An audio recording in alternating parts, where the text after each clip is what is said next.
Hi everybody, welcome along. My name's Lucas Rogers from the Rogers Property Group. Welcome to the video today. Today we're going to be talking about 5 things that you have to know before you're going to get started in property investing. You know, property investing is really a great way to hold assets and build wealth. It's very safe, it can be stress-free, and in the long term it really does show some fantastic gains. But a lot of people do it wrong. A lot of people get started in property investment, hit some humps in the road and then get out and it doesn't work for them. How do some people build up a property portfolio of multiple properties while some only ever get one or get one and then sell it off because it doesn't work for them? Today what we're going to be looking at is the 5 things that you have to know before you actually get started. And these little 5 tips are really going to be a big benefit to you to enable you to build up a property portfolio. Because at the end of the day, if you actually want to retire from the income coming from your portfolio, then you're going to have to own multiple properties. Because even if you own one property and it's owned outright with no debt, you might net off, say, $300-400 per week. That's $15,000 to $20,000 per year. You can't live off that. You're going to need to own 2, 3, maybe 4 of those. So let's get started on today. 5 top tips, what you need to know before you're getting started in property investment. And the first one is buy at the start of a rising market and not at the end. Now that might seem fairly obvious, okay? But many people get it wrong. Property, unfortunately, doesn't go up consistently year on year. It goes a little bit like this. So this is a graph of value versus time.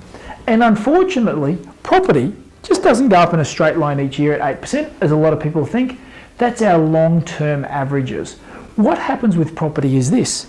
It's flat, it's flat, it's flat, and then all of a sudden it goes up and it gathers momentum and goes up, and then it flattens off again, and then at a later stage it goes up again, okay? Where you obviously want to be buying is at the start of that rising market around here. See, because property, it has, say, 3 or 4 years or maybe 5 years of good, strong capital growth, and then it will go 5 years of flatness. If you buy here, then you could be getting an extended period there where you're paying out interest and holding costs for the property with no real gain. So what you want to try and do is aim for there. So how do we predict that area? Well, we predict that area and we look at our supply versus our demand, and we look at what's actually happening in our market at any one particular time. A good example of this is, say, from 2010, okay, to 2016, the Sydney and Melbourne markets started, well, the Sydney market, let's pick on that market, started at $600,000 in 2010. And then by 2016, that market had gone to $1.2 million and Melbourne had gone to $1 million. So those 6 years there, you could double your money in your property in Sydney and Melbourne. But many people saw the market going upwards, waited and procrastinated and didn't get into somewhere around here. And everybody knows what happened after 2016. Well, 2017 hit and those markets started to decline. And they will sit flat for an extended period of time. So you don't want that. You've got to try and get into the market here on a rising market. So very, very important. Remember the saying, a rising tide floats all boats. You don't want to go into a harbour where the tide is going out. So rule number 1, buy in a rising market, at the start of a rising market. Rule number 2 is this, focus on capital growth. Focusing on capital growth is very important, and capital growth, if you're looking to build wealth, is more important than your cash flow. It doesn't mean that we forget about our cash flow, it just means that we focus on our capital growth. The reason why capital growth produces more wealth faster than cash flow does is a couple of different reasons. And one of those reasons is capital growth doesn't get taxed as it gets made. Okay, whereas cash flow, if you've got a property and it's positively geared to the tune of $200 per week, well, that $200 per week, $10,000 over the space of the year, just gets added straight onto your taxable income and gets taxed at your normal rates. So you're losing that already. And then it doesn't have that compounding effect that capital growth has. Capital growth may never be taxed. Unless you actually sell the property, it may never be taxed. So it compounds a lot faster. Even if you do sell the property at a later stage and you own that property for more than 1 year, well, then your capital gain gets halved. So it's a very, very powerful thing. Think of it like this as well. Even if you had a property of $600,000 growing at a minimal rate of say 5%, or a nominal rate I should say of 5%, and we all know that property grows generally about 8 to 10% per annum. If we have a property of $600,000 that's growing at 5%, then that property over the space of a 10-year period is growing at about $750 per week on average. Now you've got to remember it doesn't actually go up $750 per week every week. What happens is over the longer term, when we even it out, it's $750 per week on average. Now it's very, very hard to save that fast, and it's also very, very difficult to find a property of $600,000 that's going to be positively geared to the tune of $750 per week. So rule number 2 is focus on your capital growth. And then we look at, okay, well look, where does that capital growth come from? Property is made up of 2 separate parts. One part is the land, okay? The second part is the part that sits on top of that, the structure, and that can be made up of apartment, townhouse, house. What part is going to grow the fastest in value, land or structure? Well, everybody should know it's the land. The land is the thing that grows in value the fastest, okay? Because it's the commodity that we just can't replace. But don't get too caught up with the size of your block of land. People worry about, oh, I've got 1,000 square meters or 500 square meters, whatever that may be. It really doesn't matter unless you're a developer. What's important is the value of the land. I'll give you an example. 1,000 square meters or 1,000 square meters out the back of Campbelltown in New South Wales will not perform as well as say 500 square meters in Rose Bay in the middle of Sydney. Okay, they're just different priced assets. They're just different values. So what you have to do is you have to focus on the value of the land as a ratio to the total value of the property. So the value of the land as a ratio to the total value of the property. And there's certain correct ratios that we look at to make sure that our property is going to perform at its maximum from a capital growth perspective. Okay. Third thing that we're going to be looking at is maximizing our cash flow. Okay. Easier said than done. How do we actually maximize our cash flow from our property? Because our focus is capital growth, but we need to maximize our cash flow. Because if we're not maximizing our cash flow, one, we're not going to be able to continually expand our portfolio. And on top of that as well, life can become pretty dismal if all of your income is getting taken up by supporting your properties. So how do we maximize our cash flow? There's a few different ways that we can do it. The first way is buy new property. Okay, don't go for old property. The reason why people are going new these days as a buy and hold strategy is because the laws around taxation changed back in May 2017 to disallow any depreciation deductions from a second-hand property. Now, that doesn't matter if that property is a week old, a month old, 6 months old. As long as it's second-hand, there's no depreciation deductions from that property. So therefore, if you buy a second-hand property with the strategy to buy and hold for the longer term, well, that property is going to cost you a lot more money to hold than a new property because of the fact that you're not getting any depreciation deductions. So definitely go down the new property track. A new property will also reduce your maintenance costs as well. I personally have all sorts of property. I've got new property, I've got old property. And my old property is just a money pit. It just burns money all the time due to small little maintenance issues and large maintenance issues that come up. You just don't have those problems with new property. So in order to maximize your cash flow, definitely go new.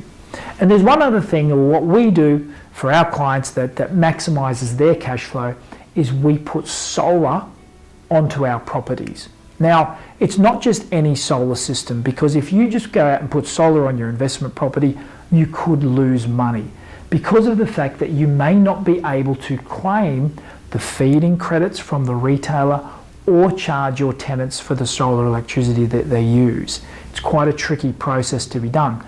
But we've come up with a unique metering system and a billing operation which allows our landlords to not only charge the tenants for the solar power that they use, but also claim back the feed-in credits from the electricity companies when the tenants aren't using the power and there's excess power going back into the grid.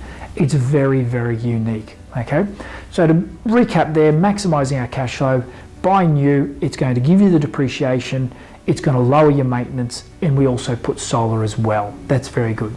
Now, the fourth thing that we have to have, or the fourth important thing that you must know before you're getting started in property investment, is that your strategy has to be repeatable, okay? Because as I said at the start of this video, you're not just going to want to own one property over your lifetime.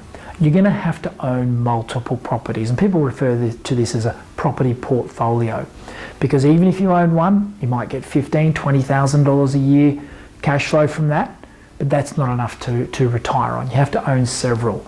So your property strategy has to be repeatable. So first of all, your strategy has to be firstly profitable. Okay, that's the most important thing, or you wouldn't be doing it. Secondly, it has to be easy as well. If you've got a strategy that's taking up all of your time, so you know people like to watch the block and think that they're going to do a renovation and make a whole lot of money, but yet they have a full-time job where they're pulling a lot of money from that role.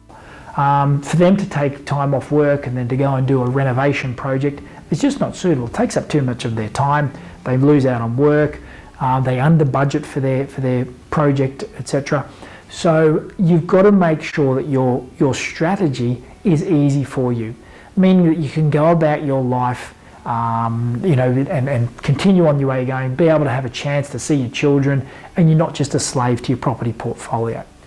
So to be repeatable, it has to be profitable, it has to be easy, and finally, your property has to be, or your property strategy, I should say, has to be safe. If you get into property investing at the start and you get into something that's high risk and you lose your money, then you're going to be once bitten and you're not going to go and do it again. So you have to have some success with your first property investment strategy. So therefore it has to be safe.